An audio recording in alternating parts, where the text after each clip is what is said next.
Are you thinking about moving to Toronto, but you're confused about what's Toronto and what's the GTA? Toronto's big and the GTA is even bigger, so I'm here to help with that confusion. Today I'm actually going to pull up a map and show you exactly what is the Toronto area and what is the GTA area. And I'm going to point out some key markers throughout the city so that you know exactly which neighborhoods you should live in. And make sure you stay tuned because at the end I'm also going to point out Toronto's top neighborhood. So let's get to it.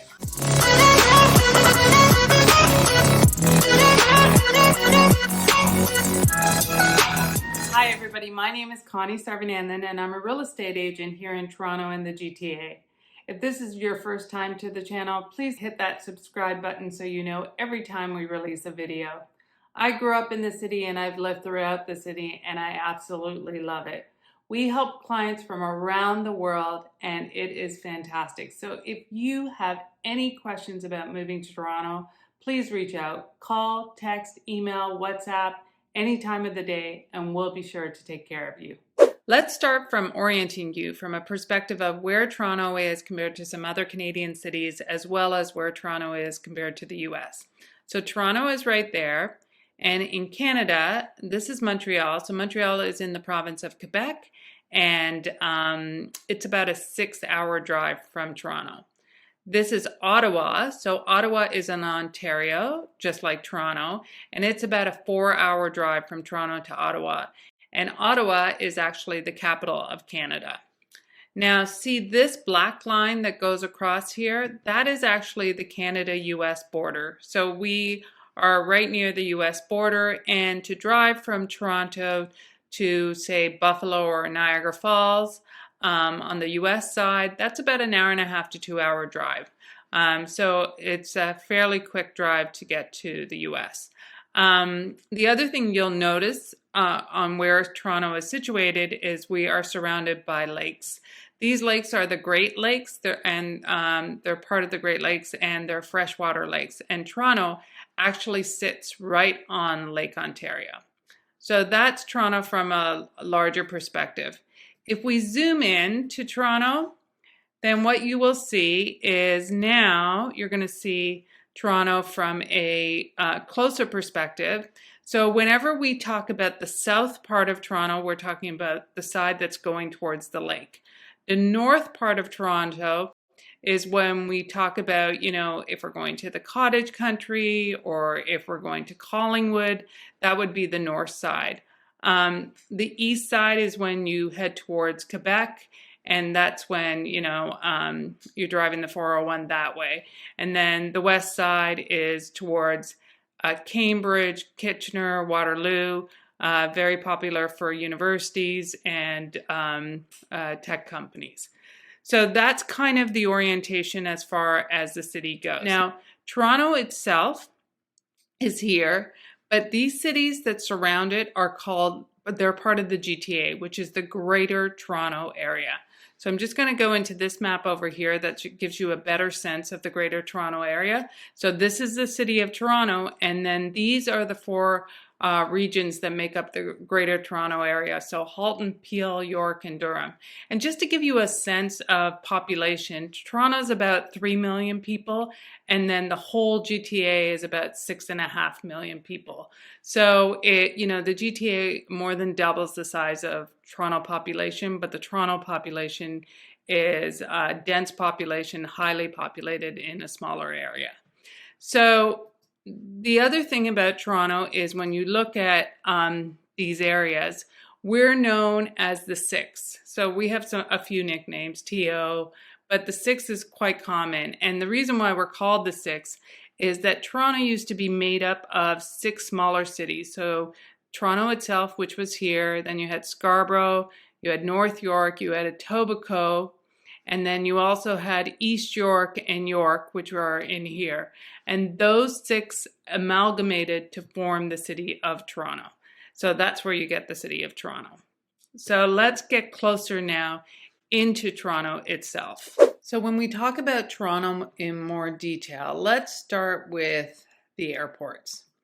So the major airport in Toronto is Toronto Pearson International Airport. It's actually located in Mississauga, which is part of the GTA, but it's fairly convenient. It's about 40 minutes from downtown to Toronto to the airport,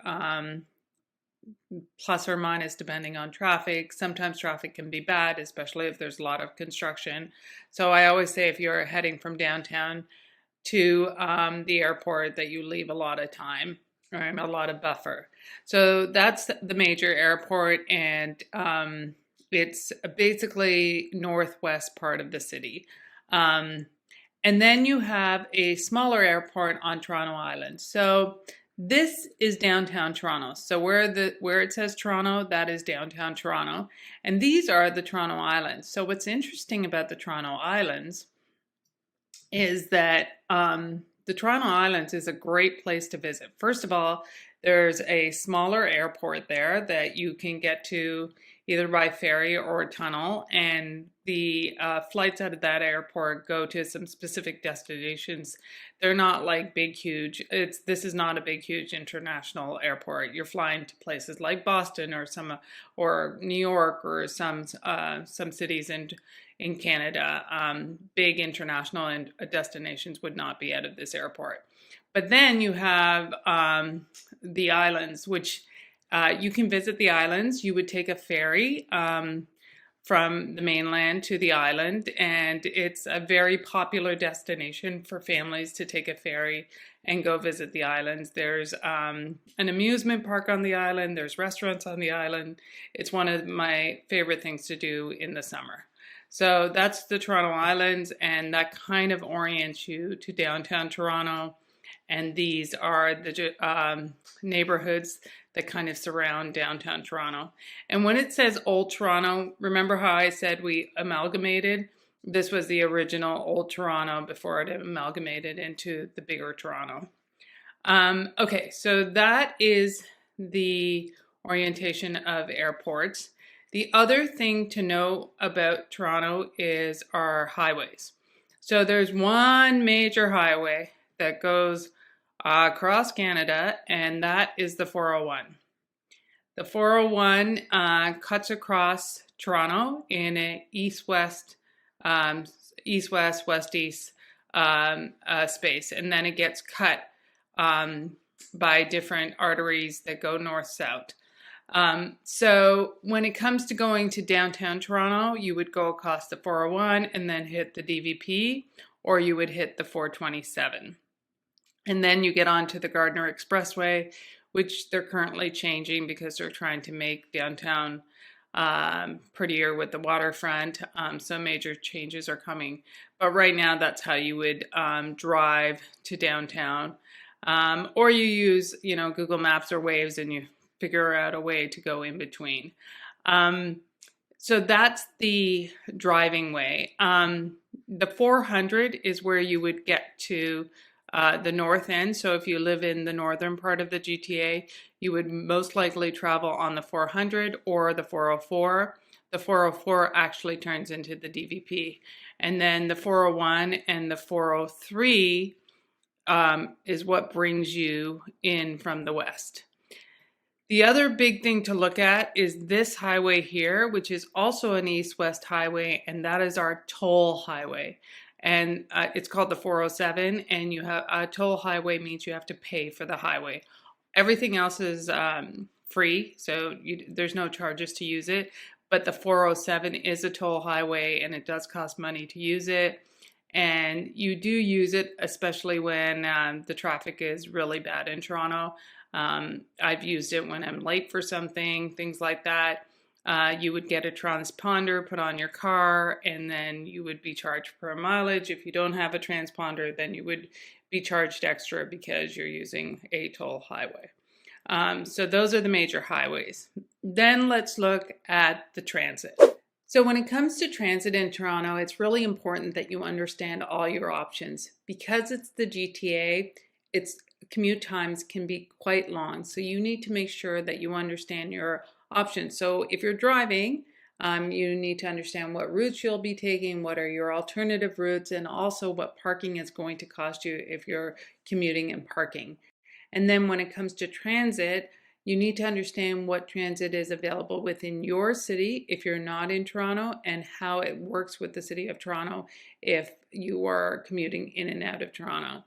I will say that the cities in the GTA do try and work together with the City of Toronto so that commuting is as seamless as possible. So they often work together on getting one fare across the route, and they also try and work together on getting it seamless from the route, even if it's going across multiple cities.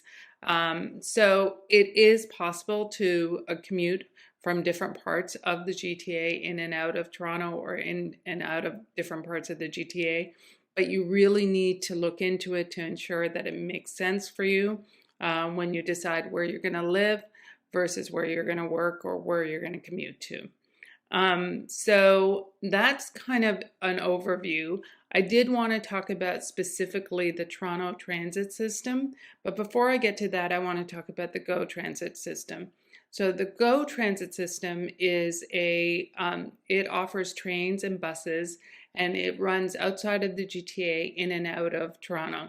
And so it's usually a really good option for people who choose to live outside of Toronto but work in Toronto. So if you're looking at a community that's outside of Toronto, look into the GO transit trains and buses and see what they are like coming into the city. Otherwise, look into the city's trains and buses to also see what they do into Toronto or the other area that you're going to work in. And then the City of Toronto, let's look at that map specifically. So this is Toronto, and if we zoom in on downtown Toronto, right, this right here is Union Station, and Union Station is kind of the hub of all transit for the GTA. So you got GO trains and buses coming in and out of there. You have Toronto Transit trains and buses coming in and out of there. So that is where Union Station is. It's right in the heart of downtown Toronto, right near the water. And I just wanted to give you that orientation when I show you the Toronto subway map. So the TTC is the transit provider inside of Toronto. So that stands for the Toronto Transit Commission. And they run buses and subways throughout the city. So what's important to know is you can basically get anywhere in the city on public transit. The thing is that this is our subway system. And if you think about how big our city is and the population of our city, it's underdeveloped compared to other major cities. So we're nothing compared to, say, a New York or a London or a Paris. However, Toronto is starting to build more subways, and it will become easier. But keep that in mind, because if you're not close to a subway line and you have to take a bus, then your commute time is going to be longer. So these are the major subways in Toronto. These are the subways in Toronto. So the two major ones are the Yonge University line, which is the yellow one, and it goes basically north-south. It stops at Union and then it goes back up. And then the Bloor-Danforth line is the green line. The purple and blue lines are just extensions off the main lines. And we are building light rail that's going to go across Eglinton and a few other places. So they're definitely building up transit within Toronto itself because our population continues to grow, and so they need to support that population. The thing about the subway line is that if you live on the subway line in Toronto, generally you are in a highly desirable area. People in Toronto love living near a subway because a subway generally means that your commute is faster, because if you're taking buses, you won't have to wait for buses or transfer. You're just going to be riding the subway. And then the other big thing about subways is it can be a pleasant experience, especially in the winter, because you don't have to stand outside for buses. Toronto Life magazine did a ranking of the top 5 neighborhoods in Toronto. They actually did a ranking of all the neighborhoods, but when you look at the top 5, all of them are near a subway line. So number 1 was Runnymede Bloor West Village, which is around here. And then you had North Riverdale, which is about around here. Then you had Mount Pleasant East, so that's around here. Then you had the Danforth, which is around here. And then finally you had Lawrence Park North, which is around here. Proximity to subway was definitely part of the criteria. They based the ranking of all the neighborhoods based on like 10 different criteria, which includes like transit, safety, community, things like that. So definitely something to keep in mind when you're looking for a place to live in Toronto is that near the subway is highly desirable, but it also means that it's going to be more expensive, and it doesn't matter if you're renting or buying. Well, that's a summary of Toronto, the GTA, and our airports, highway, and our transit system. And what we discovered is that if you live along the subway line, you're probably in an area that is highly desirable, like the top 5 neighborhoods in Toronto Life's ranking. But here's the thing about the GTA. It's as big and it's got a lot of variety, and there's something for everyone in every budget. It's really about what you're looking for. If you found this video helpful, please click the like button. And if you have any comments, good or bad, I'd love to hear them. And again, if you are thinking about moving to Toronto, then feel free to reach out, call, text, email, or WhatsApp any time of the day, and we'll be sure to take care of you.